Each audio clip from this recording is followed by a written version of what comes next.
So myself and Dr. Bach are the leaders for this talk. So I will first introduce myself in Akko language and then say a few things in my language that allow my language to basically speak my thoughts. And then I'll hand it over to Dr. Bach. Ja, czy on wycofanie się na financial analogy was change to achieve the chair that's actually a shimana hota a dimension. They tend to condone and listen a shop. On the one now for the sometimes I get that reason. The Dr. Susan Berry Oxfile on Euro 5 getting implementing Lindy was非常可以刚好的用把一些的理成功真的是的参考把它很大一致。Although most of it only able is uncapable in the city that on tech, I hate that touching in on the general not the people. According to slowing the general people, I'm going to go ahead and translate that the best I can in English. So, good afternoon, everyone. My name is Oliver Toha, and I am a citizen of the Navajo Nation from northeastern Arizona. My clients are Mexican people born for the one who walks around the land, and I introduce myself in that way to acknowledge my lineage and where I come from.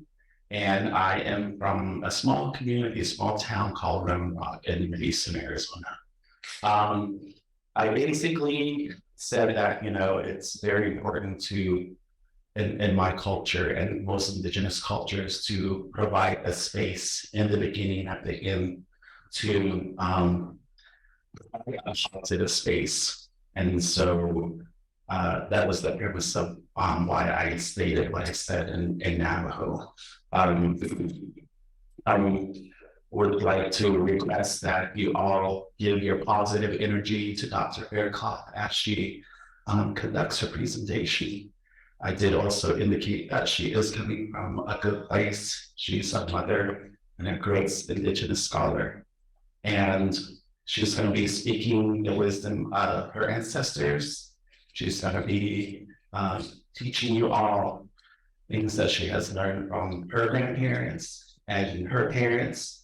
And then also the knowledge that she has gained by interacting with the community she has served, as well as the literature and the research that she has done. So thank you, Dr. Bach.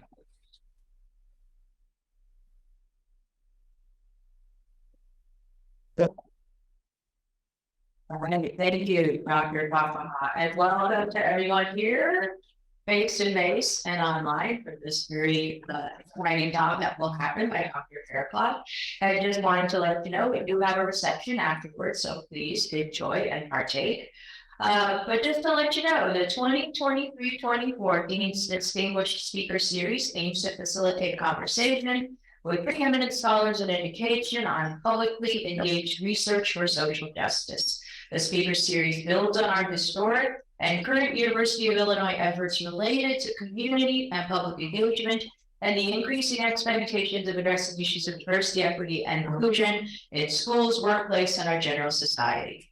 Ultimately, the Speaker Series aims to reimagine our role as university actors, catalysts, and social change agents, and to spark ways to take accountability, advocacy, and action amidst the challenges and opportunities of building a more equitable, just, and empowered institution and world. And as a land-grant institution, the University of Illinois Urbana-Champaign has a responsibility to acknowledge the historical context in which it exists and to work systematically to recruit and retain Indigenous students, staff, and faculty. We also want to take this moment to thank our sponsors, the Office of the Vice Chancellor of Diversity, Equity, and Inclusion, the Native American House, the College of Education, Diversity, Equity, and Multicultural Education Committee, and also that the content or views expressed in the material showcased are those of the author or creator and do not necessarily reflect the views of the Office of the Vice Chancellor for Diversity, Equity, and Inclusion, the College of Education, or other sponsors. So to introduce Dr. Faircloth here today, we want to know that Dr. Faircloth's work centers on Indigenous education, the education of culturally and linguistically diverse students with special needs, and the moral and ethical dimensions of school leadership. She has published widely in journals such as Education Administration Quarterly, Harvard Educational Review, the Journal of Special Education Leadership, International Studies in Educational Administration, Values and Ethics in Educational Administration, Tribal College Journal of American Indian Higher Education, Rural Special Education Quarterly, and the Journal of Disability Policy Studies. In addition to several editorial services, Dr. Faircloth has been actively involved at the national level, including serving as the chair of the technical review panel for the National Indian Education Study, sorry about that, and as the former vice president of ARE's Division A. She has also had the honor of serving as a Fulbright Senior Scholar to Editoria, sorry for the mispronunciation, in New Zealand, Ford Foundation Postdoctoral Scholar with the Civil Rights Project, Proyecto Derechos Civiles at UCLA, Research Fellow with the American Indian Alaska Native Head Start Research Center at the University of Colorado, Denver, and a William C. Friday Fellow for Human Relations. Just a few. So thank you and welcome.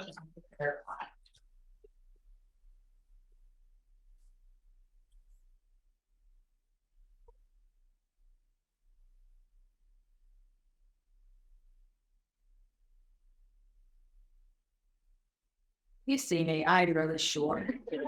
Not as loud I need to tell you.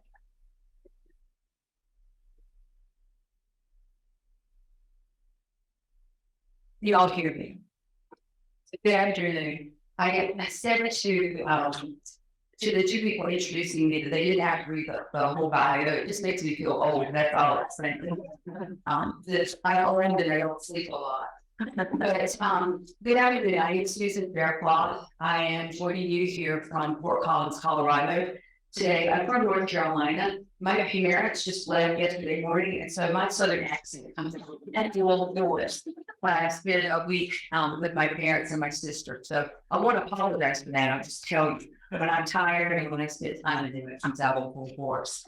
But I am honored to have this invitation. I'm honored to have the invitation to talk to you today. And I know that this is a lecture series, but I would ask for your patience and for a little bit of a change up because I prefer not to lecture. So it's more of a talk. And I have a direction that I want to go in, but sometimes my husband says I have a little ADHD, and so I may go in a slightly different direction, wherever the spirit leads me. But I titled this, and I made a slight change to the title last night. I titled it Scholarship as an Act of Resistance and Survivance, and I added the survivance in there. And I'll talk a little bit about the definition of survivance, but I added it in there because one of the things that I'm reflecting on a lot as a scholar and as an Indigenous person is about what it means to go beyond just surviving in the academy or outside the academy. How can we live in ways that are joyful and purposeful and that are thriving as opposed to just surviving? So that's the slight tweak. And then reflections from an Indigenous mother scholar. And I purposefully put the in parenthesis because I wanted it to really highlight this notion of otherness, this notion of otherness that I have felt during my 20 plus years in the academy. And then finally, before I start into the talk, I would just say, if any questions come up, we can certainly hold into the end. But if you have a burning question or a thought or something's not sitting well, just feel free to speak up. I was a special ed teacher in a previous life, and so I do well with interruptions. I also have a 13-year-old. So there's a few days of times I need to actually talk without being interrupted. So that doesn't bother me at all. And I'll introduce you to my daughter. The picture here is the picture of our daughter, Journey, and I'll talk to you a little bit about how Journey came to us and how she plays into the work that I do.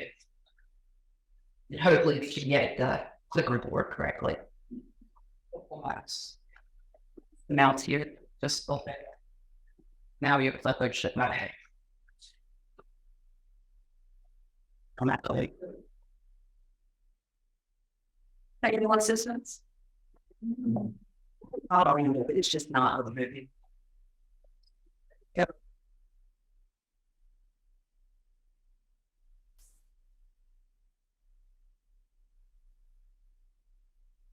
That's correct. Right. So I wanted to start by acknowledging the place from which I'm joining today, the place from which I traveled. I also wanted to acknowledge the indigenous peoples of Urbana and Champaign, and I won't list all of the tribes, but as an indigenous person, it's critically important for me to acknowledge, particularly when we're in a land grant institution.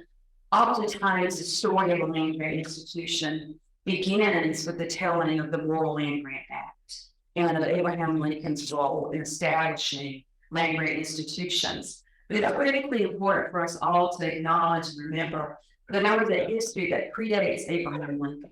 There's a history that predates the formation of land grant institutions. And there's a history that's not a pretty history that's attached to that.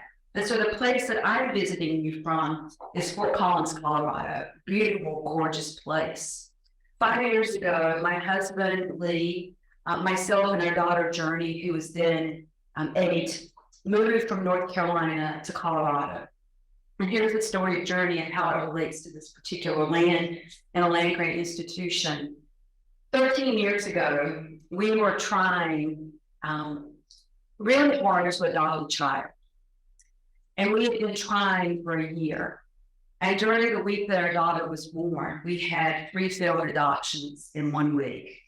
So we would get a call saying there's a baby that's being born, and we've selected you as the adoptive family. And the next day we'd get a call saying the family has decided to keep the baby or something's happened.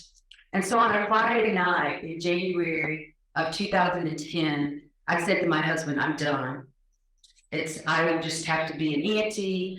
You'll have to get used to me mothering you because I had this real need to mother, but I'm done. I can't do this anymore. And so I cleaned house furiously.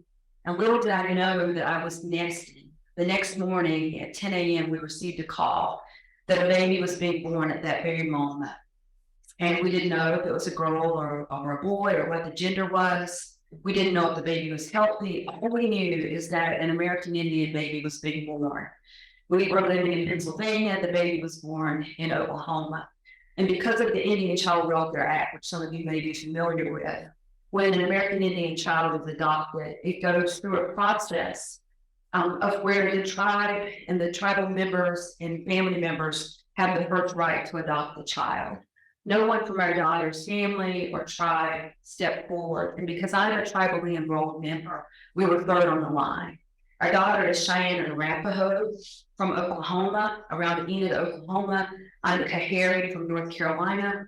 So my husband and I got the call. Our attorney said, get a pen and paper. There's lots of information.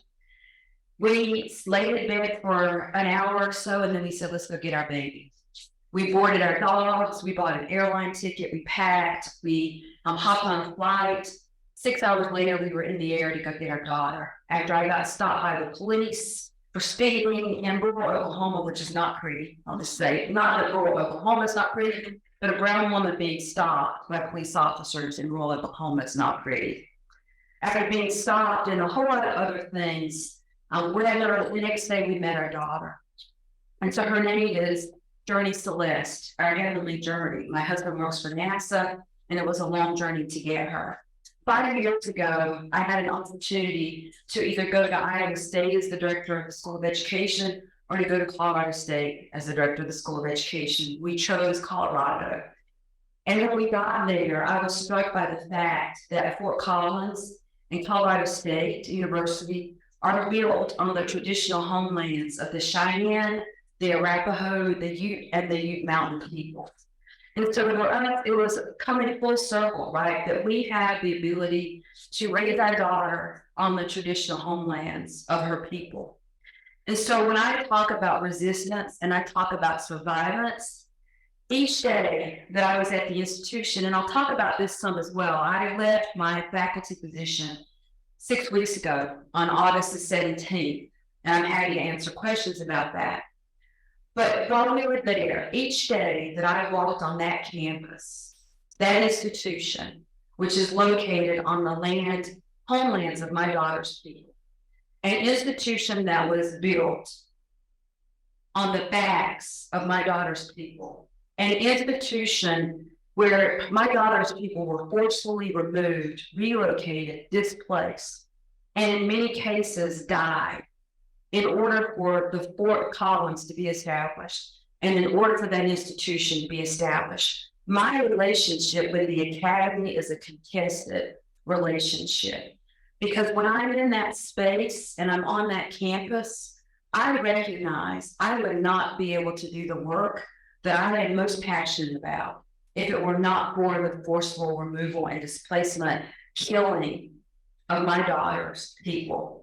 So I want that to sit with you. Each of you would not be able to do the work and to learn, to teach, to research at this university if it were not for the forceful displacement of the indigenous peoples of this land. And so yesterday was Indigenous Peoples Day. And it's that one time of the year other than Thanksgiving that suddenly we remember that indigenous peoples were here or are here. And we also had their land acknowledgements. And so if you remember nothing else from this talk, I hope that you'll remember that we need to move beyond performative acts, like simply having a land acknowledgement. So what action is associated with that acknowledgement? What are we doing to enact principles of social justice and equity, or just plain justice, right? What are we doing to acknowledge and to honor those people on whose lands we live and learn and we work? And so this is a beautiful place that I come to you from, but it's a contested space. When I talk about survivance, I know of the work of Bisner, who defines survivance as an active sense of presence over absence. Because in many cases, Native people have been absent from the conversation, we've been absent from the story, we've been absent from the telling, right? Of not only the history of land-grant institutions, but we've been absent from the telling of the story of history, the story of education. We are still here, we are very much present. And he goes on to say that survivance involves renunciations of dominance, detractions, intrusions, unbearable sentiments of tragedy, and the legacy of victory. Those are powerful words about what it means to live and to work and to survive and to thrive in the academy as an Indigenous woman or an Indigenous person. So what can we do? There's remembrance and stories, I believe, are a powerful way of being able to not only survive, but to thrive. For me, remembrance involves the telling of stories. So I come from a people who are oral historians, oral storytellers. I think about my grandmother Eloise, who died at the age of 96. And I learned most of what I know about being an Indigenous person from sitting at her table. How I'm going to serve, to learn stories, right? And so the stories are central to the way that we resist and the way that we survive. And they can be those powerful renunciations of dominance. They can be those powerful ways of helping us to resist. I think about the work of Linda Tahigwe Smith, who says that stories are a powerful form of resistance, right? And so I have an obligation as an Indigenous scholar to be able to tell stories and to tell those stories in ways that are accurate and that are honest, and they're vulnerable stories. There are also stories that are not good stories to hear. And it's my responsibility, our responsibility as Indigenous peoples, to protect those stories and to know which stories we should be sharing. So Linda Tahigwe Smith said it's extremely rare. So I told you stories are a powerful form of resistance, right? But she goes on to say it is extremely rare and unusual when our Indigenous accounts are accepted and acknowledged as valid interpretations of what actually took place, of what the truth is. I would say that again. Our stories are a powerful form of resistance, but too often they're not taken as a true and accurate telling of what is happening or what has happened. So here's my story, or part of my story. when I introduce myself, and I don't speak my language, I think about people like Oliver who are able to speak in their indigenous language. My tribe is a state recognized tribe, and we do not speak our language. And I used to talk about it as our language being lost, and an elder corrected me and said it was not lost. It was stolen. It was taken. And it's a purposeful act on the part of the US government and its actors to assimilate and to acculturate. And language is important. And so when I think about not being able to speak my language, I think about it as being a purposeful act of stealing, because one might argue that when you take language away, you take culture away. And when you take language and culture away, you take your identity away, your sense of who you are and your place. So when I introduce myself, I introduce myself first as a tribal member or citizen. My tribe is here. We're about 3,000 members in the eastern part of North Carolina. And then I talk about my roles. My most important role of all is being mom, or mommy, or mom, whatever I'm doing that day. And then I have my relationship and my responsibilities to my husband, Lee, to my partner, to the one who allowed me to be able to travel and to do the work that brings me joy and purpose. And then I have my role as a daughter to Jean and Marie, a daughter to a father who is now in the early stages of dementia. And I had a conversation at breakfast this morning. We were talking, Molly, about how stories, we have a responsibility to share these stories. And I've done work capturing oral histories of the All-American Indian School that my parents attended. The two people I've not been able to interview are my parents, because they have stories that I am not yet ready to be able to hold, right? And they were with me this week, and every time I was with them, I wanted to ask them the questions of their story, and I couldn't. And I think about the stories that will be lost with my dad as he progresses on this journey with dementia. Those stories that I have a responsibility to capture and to share, but I'm not able to do that. And then I think about my role as a sister to my sister Lori, and my role as an auntie to my niece Kanani, who is Mexican American, American Indian, and Hawaiian. You think about that truth, like how complicated. And to her brother Knight, who's 3 years old, right? Who's African American, Mexican American, and American Indian. So there's a lot of different stories and heritages and traditions and cultures within our family. And then I think about my role as a scholar, and now as I've transitioned out of being a faculty member, after having been in that role for 20 years, who am I, right? For 20 years, I have known clearly that I'm an academic. I wake up every morning knowing I'm an academic. 6 weeks ago, I woke up and I wasn't that. What does that mean? What responsibility comes with that? I also have my identity in the work that I did at Penn State as the director and co-director of the American Indian Leadership Program, the program that taught me that I had something to say and that I had a responsibility to say it, right? To say it in ways that were true and accurate. I think about my international work and the doors that being a faculty member and an academic have opened, the opportunity to live and to work in Aotearoa, New Zealand, as a Fulbright scholar, the opportunity to work with deaf and hearing impaired youth in New Zealand, doing research and being able to capture their stories about their identity as Indigenous peoples and as people who are deaf, right? Both big D deaf, deaf, culturally deaf, and little d deaf, and the responsibilities that go with capturing their stories. I think about my identity as a researcher working with students in Ethiopia and being able to navigate that culture, not only the culture of the community, but the academic culture of that institution. And then I have my other roles. My role as a researcher, part of it's covered up, so I'll tell you what it is behind it. My role in different research projects that I have engaged in and engaging in. One being the oral histories that I've collected with my family. Or the school that my parents attended. It started out as a summer project about 8 years ago and has morphed into 50 plus interviews, video interviews of the students who are remaining and teachers who taught at that school in the 1940s and 1960s. I was able to interview one of the teachers who has Alzheimer's, and I got her on the day that she remembered teaching at that school, right?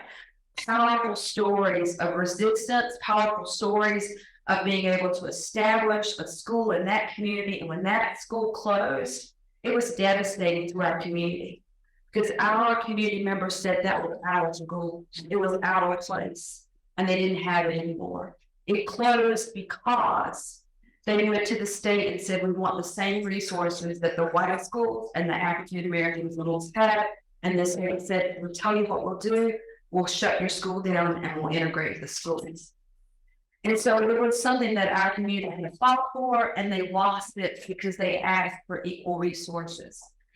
I think about myself and the work that I do quantitatively with the early childhood longitudinal studies. And there's a birth cohort and a kindergarten cohort. So try to understand what are those factors that place American Indian and Alaska Native students at risk for going into special education. And we know that from the moment our students enter school, they are at risk for being identified as a child with a disability. And I say that as someone who was taught as a special educator.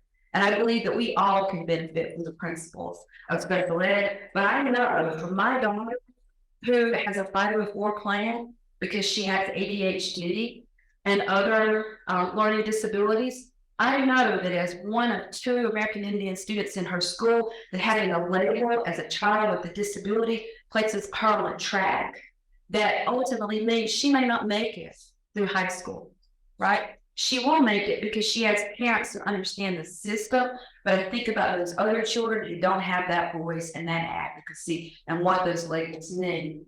I think about the work that I've done with American Indian and Alaska Native males around this issue of our students being pushed out of school. And I use the language of push out as opposed to drop out because I believe that it is a purposeful act to encourage our students to leave school. I don't think that our students go to school on Monday and suddenly decide that they don't want to be there anymore.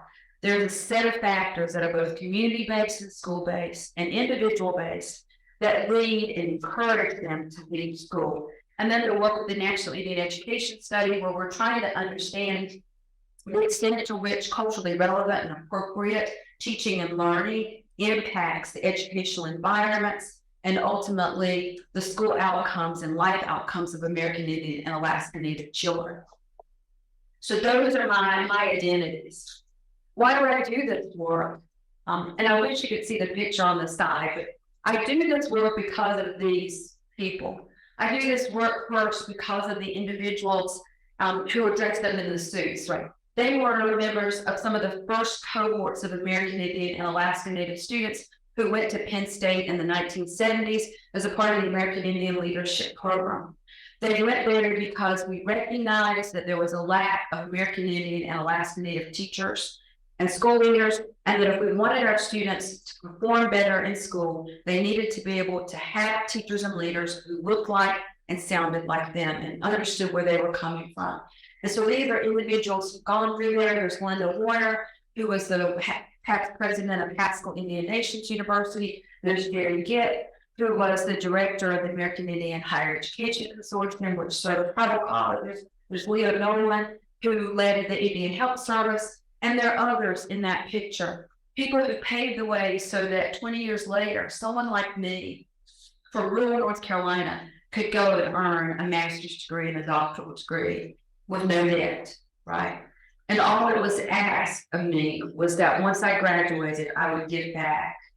I would give back to Native communities, whether it was through my scholarship or service or presence, right? I do this work because of my family on the right-hand side. That was a picture of my parents' 50th anniversary. So you see my mom, my dad, me, my husband, our daughter Journey, who's the one smiling in the front, and then in the back is my sister Roy. I do it because of my nephew Knight, right? The one who is going to go through school next. I do it because I don't want him to have the same educational experience that I had, an experience of never being able to see a Native teacher in the classroom, an experience that persisted even when I went to college, right? Of not having those role models in the classroom. I do it because of these children who were forcefully removed from their home communities and sent to Carlisle Indian Industrial School in Carlisle, Pennsylvania, where their traditional tribal names were taken away and they were given English names, even though they couldn't read or speak English. Right? Their hair was cut. They were punished for practicing anything that had to do with their indigenous cultures, histories, and beliefs. Right? That is what our educational system for Native students is built on. I do it because in remembrance of those individuals. And then I don't know how this is going to stop with the update. I do it because of those individuals. And I do it because I believe that we have an imperative to be able to stop the educational approaches. I'm just going to keep talking, even though it's covered up, because I believe that we have an imperative to be able to push back and to resist and to fight against educational initiatives. Yeah, they know it's not after they vote. So yeah, I just read your whole thing. No, you fine. He just forced it to stop. Okay. See, I was especially sorry to go with that. But that mantra or that initiative that was led by the federal government was one that said, and this was the official policy, kill the Indian to save the man. And when you think about the educational conditions that our students experience today, and you think about disengagement, or you think about distrust in our communities, it's rooted and grounded in that historical memory and remembrance of education that was aimed at acculturating, assimilating, and some might argue, killing our Native people. It just does not want to work today. There it is. So when I think about, and Oliver's told me I have about 12 minutes left, so I'll make this quick. When I think about what I've been taught from these individuals and from these experiences, I've been taught about the importance of passion and compassion. So doing work that we're passionate about, but doing it in compassionate ways. I've been taught about knowing how to be appropriately fearless. I'm not saying being crazy out there, having sort of all caution to the wind, but knowing when to take a stance, knowing when to be vulnerable, knowing when to say what needs to be said. They taught me about the importance of blending Indigenous and Western ways of knowing, thinking, and doing. They taught me about the importance of revisioning, not just rethinking, but actually changing, right? Rethinking and changing the way in which we do our work, my work. They taught me about the importance of mentoring, and giving back. I think about my mentor, Dr. Johnson Peconic, and all he ever asked of me is that I mentor and that I support future generations of Native students in the same way that he mentored and supported me. That was all he asked. It was a lot, but that was all he asked, because that was what had been given to him. I learned about the importance of listening, and I'm talking about deep listening, right? Where we sit in the silence and the discomfort of the silence while we listen and we hear what's being said. The importance of observing. They've also told me that scholarship is an ethical and a political act. And anyone who wants to argue that education is not political has not been an educator. It is an ethical and a political act, one that involves relationships. And as an Indigenous person, those responsibilities that come with those relationships. They taught me about the importance of respect, even when there's difference, right? Being able to talk and work in respectful ways. They taught me about persistence and transparency, and most of all about reciprocity. So when I think about this notion of embracing an ethic of reciprocity, it requires me and us to ask difficult questions like, what are we prepared to give back to those individuals and those communities that we work with or that we work for? We also have to think deeply about what are we gaining? What's the benefit that we as scholars and researchers, teachers, educators gain from working with and for these communities? And how do we clearly articulate that reciprocity in our conversations and in our relationships? How do we translate that research into practice? I learned about this ethic of responsibility from my mentors, who also told me that it's a cyclical process. Yeah, that we have an obligation to give back to our communities, that everything is connected, that our relationships determine those responsibilities that we have, and that if we have resources, we have an obligation to share those resources. Yeah. They are also going to continue to teach me about the importance of context. I hate the term best practices because I think who has the right to determine what's the best practice for working with my community? I think there are promising practices. I think there are elements of practices that can be transported from place to place, but to take a set of best practices and transplant them or transport them wholesale into a community that you don't know, I think is dangerous and unethical, right? And so we have to think about the context in which we're working in the community. It's talking about being flexible, running theory with practice, making our work relevant, and being purposeful and joyful. So how do I find joy? I find a purpose and joy through remembrance and through stories. Even those difficult stories, like the stories of my dad, and thinking about the stories that I will lose if I don't ask the right questions and I don't ask these questions in the right time, they bring me joy, they bring me purpose. I think about this picture of this bread bowl that I've inherited from my great-grandmother Ella, who gave it to her daughter Eloise, who gave it to my mother Ella, and then it came down to me. And when I'm processing administrative dilemmas, or I'm working through theory or practice, I put my hands in the flour, I put it in that bread bowl, and I knead it, and I work through those dilemmas. And it's a way of remembering from where I came. It's a way of reconnecting. It's a way of celebrating, and it's a way of feeding my family, right? Not just feeding them physically, but feeding them spiritually, and feeding them in a way that keeps us rooted and connected and grounded. I find purpose and joy in being out in nature. I find it in being with my daughter Journey. I find it in baking and feeding others. I find it in thinking about the students. This is a cohort of students who went through the American Indian Leadership Program at Penn State. My mentor, Jonathan McConaughey, in the back. I think about the work that they did at Penn State and what they gave up in order to earn their degrees.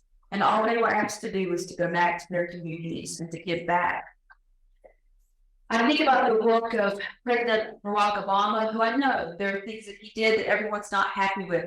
But what he said is, what we can do is to live out our lives as best we can with purpose and joy and love.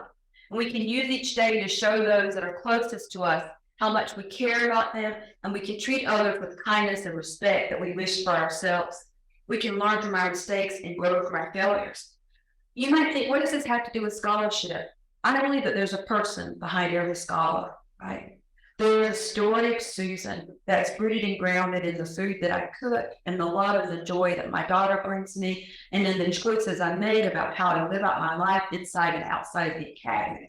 There's a choice that I make about being the same person inside the academy that I am outside the academy, right? That's not an easy choice. It comes with vulnerability, and it also comes with trade-offs. I had to ask myself daily, am I doing this work in a good way?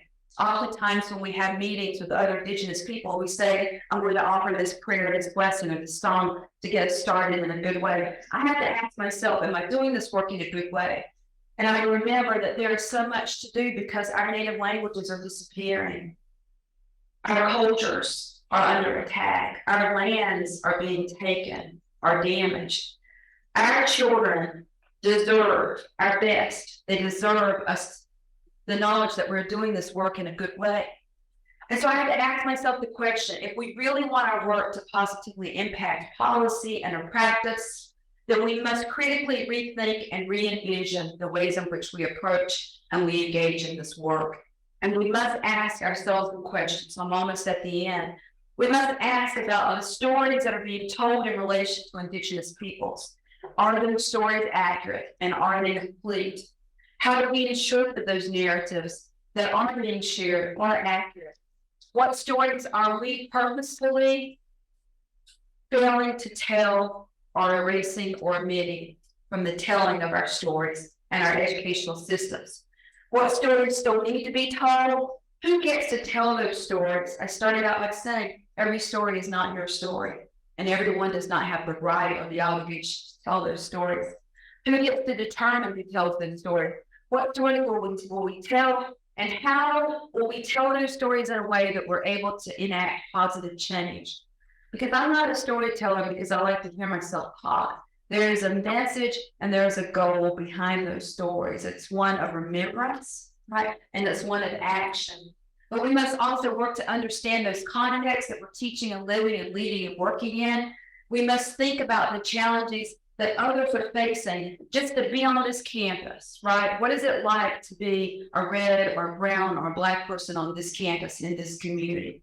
What is it like for me to set foot on the campus or in the city where I know that the indigenous peoples were displaced in order for that institution to be established? It's traumatizing and it's re-traumatizing, right? And it requires constant reflection and thought and healing. We must also encourage practice authenticity and strive to be critically aware, to be mentally and physically present, and also to prioritize our families and our communities, even with the prioritization of our families and our communities are in line with the priorities and demands of the institution. That for me is what justice is about, right? We must also ask ourselves, what are the questions that remain to be asked for? Who's asking those questions? How are we going to ask those questions? And how is this information that we're gaining, how is it benefiting our children and our youth and our communities? And finally, as scholars, this is the challenge that I leave you with and I leave us with, is the reminder that we have an ethical imperative to bring our research, the learnings and the lessons from our research to bear on the educational experiences and the well-being of children and families.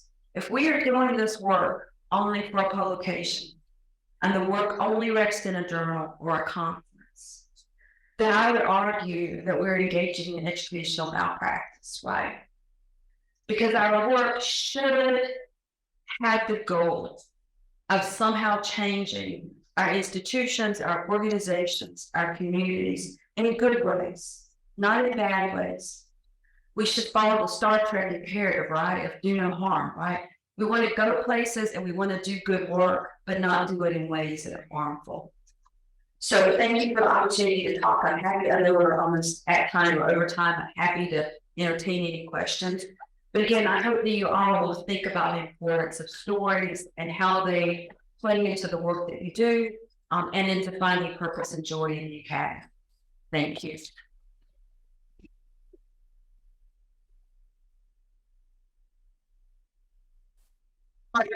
Snafu's. Thank you, Dr. Faircloth. Anybody in the audience have any questions for Dr.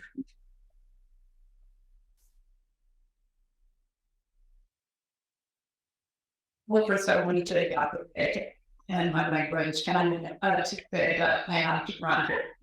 But before I run, I'm going to share with you a story, short one. I also could not ask my mother about the boarding school, and she has walked on. That was on time. She was taken from her family when she was 5, or she and her siblings were taken when my mother was 5.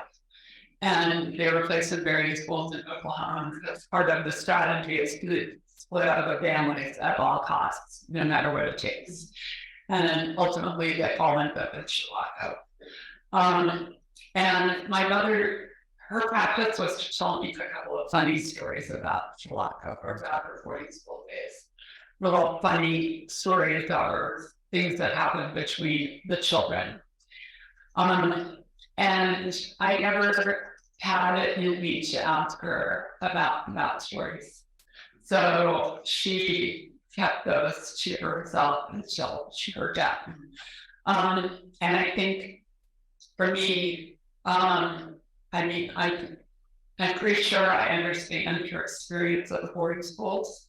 And I'm really grateful to myself that I didn't trouble her with those questions.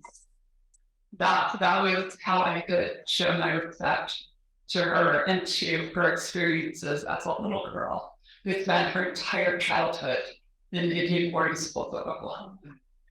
And I'll see you at dinner tonight. Thank you for sharing.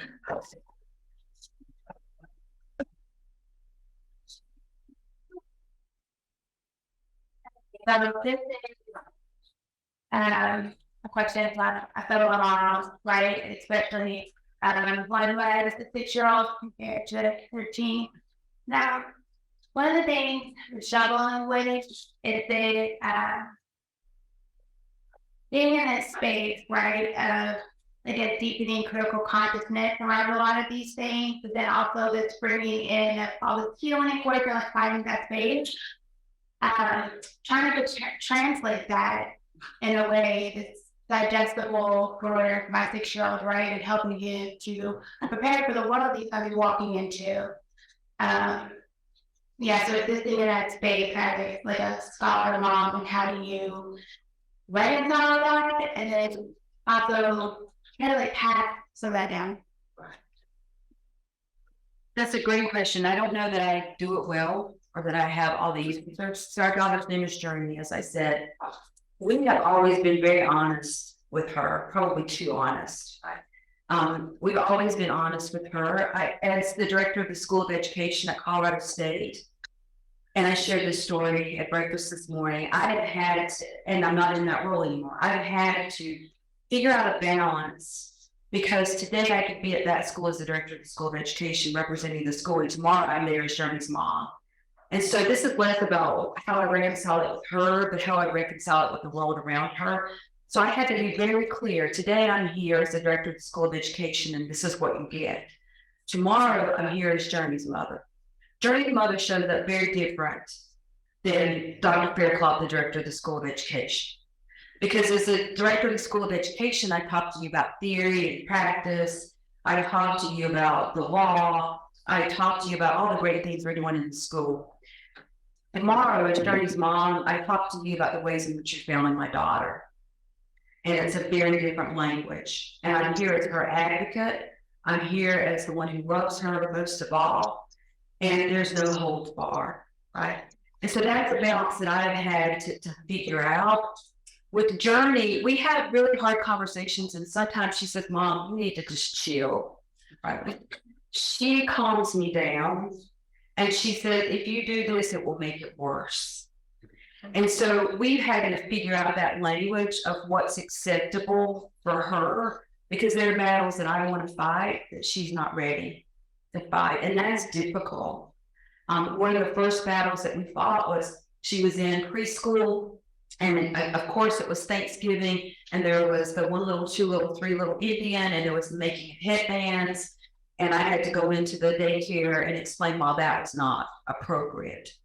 So when she went to kindergarten, her question was, Mom, are you going to do the same thing again? Like, how is that going to impact me? And so I have had to really think through the impact of those conversations and those actions. Does that help?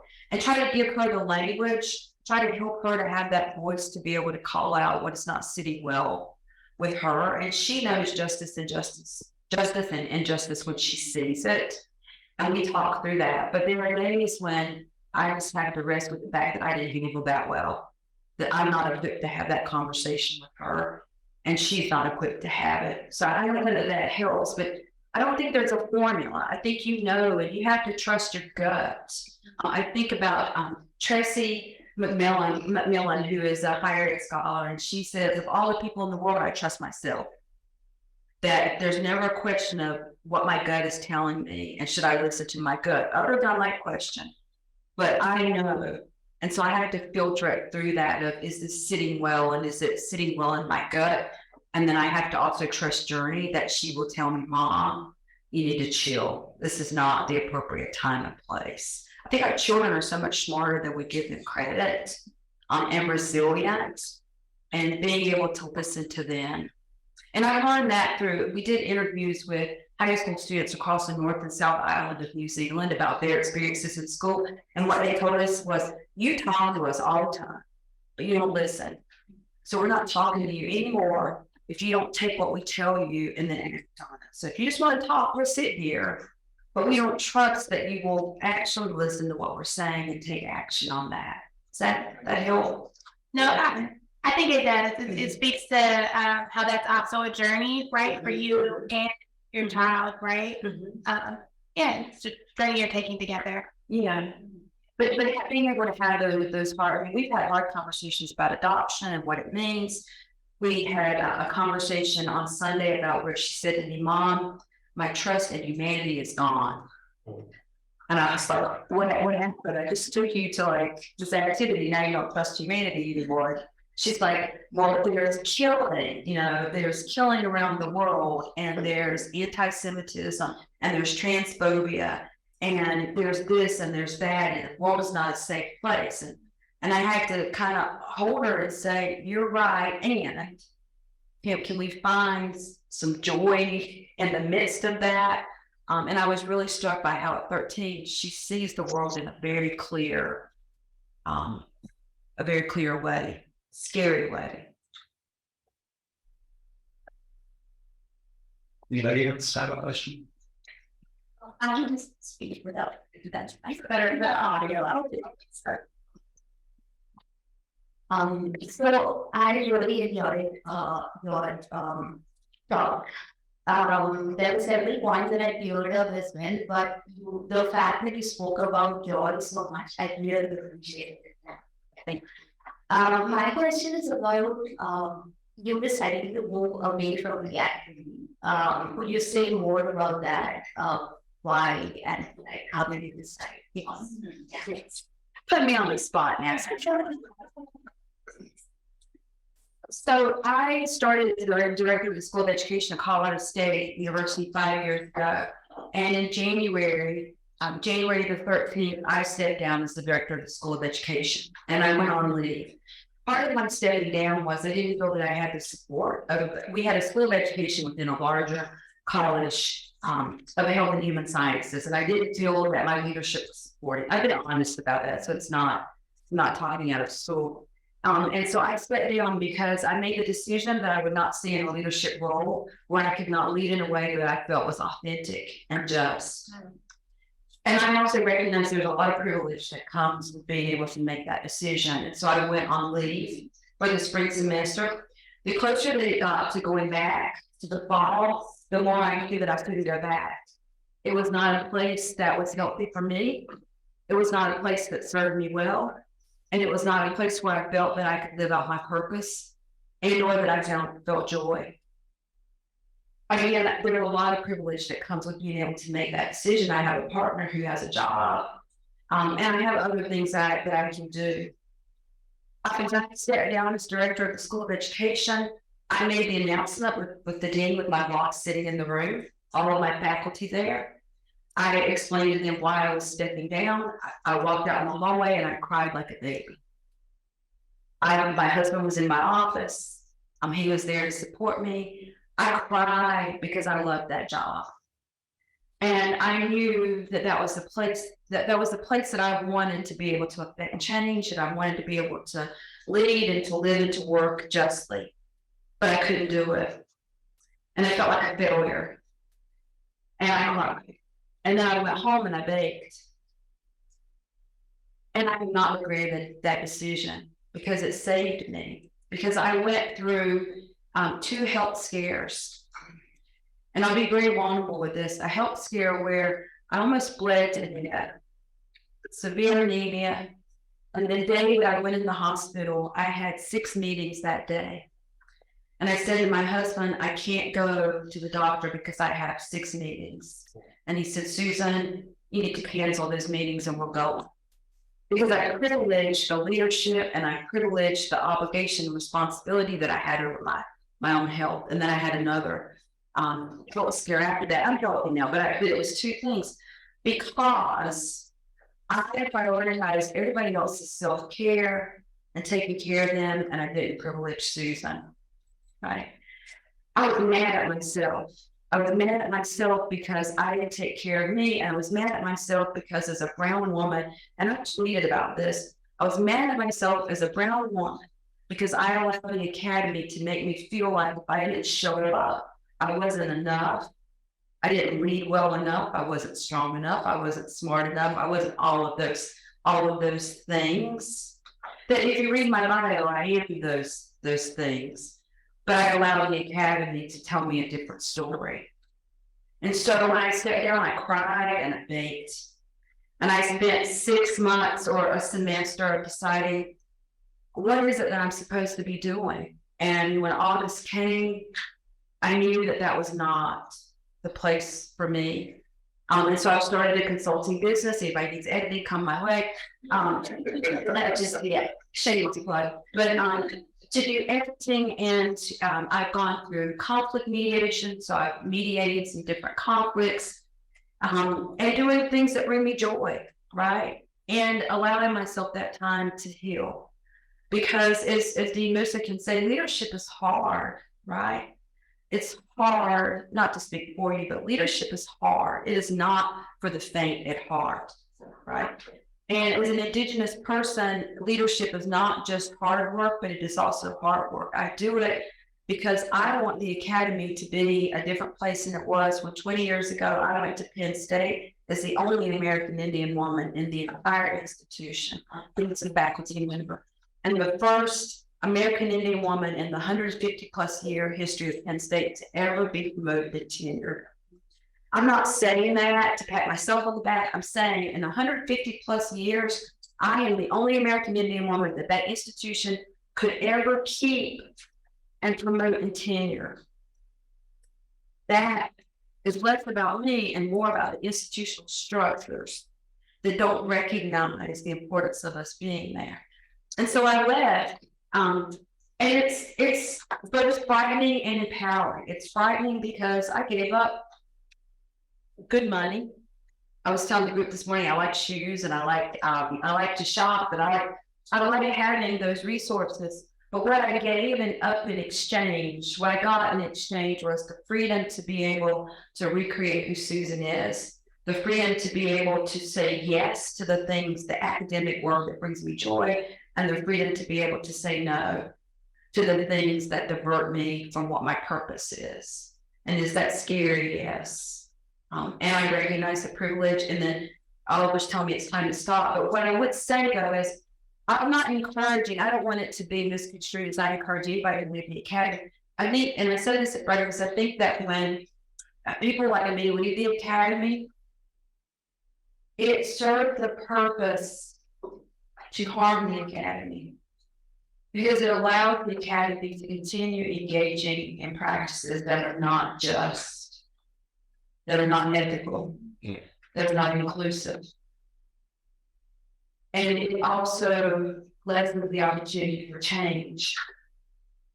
And so I think I didn't make that decision lightly. I made that decision with the recognition that I would always wonder if I had stayed a little longer, would the institution have changed? But that is not my responsibility, right? And I think that's what we, particularly as scholars of color, we have to know what is our responsibility and what is not our responsibility, right? And we have to be able to make those decisions, and whether those decisions fit all the decisions can make. So I encourage all of you, there is no control in the world of being a faculty member. It is a great life. You get paid to be able to think deeply about the issues that matter to you. And I love being a faculty member. Administration is a different world. And you have to be clear about what your goals are going into administration. If it is to make more money, don't do it. If it is what that change, then do it. And institutions need a more diverse group of leaders who are committed to justice and not just talking about it. And they need leaders who are able and willing to walk away when those institutional goals and priorities are not serving you well. So, does that answer? Yeah. Thank you. Thank you.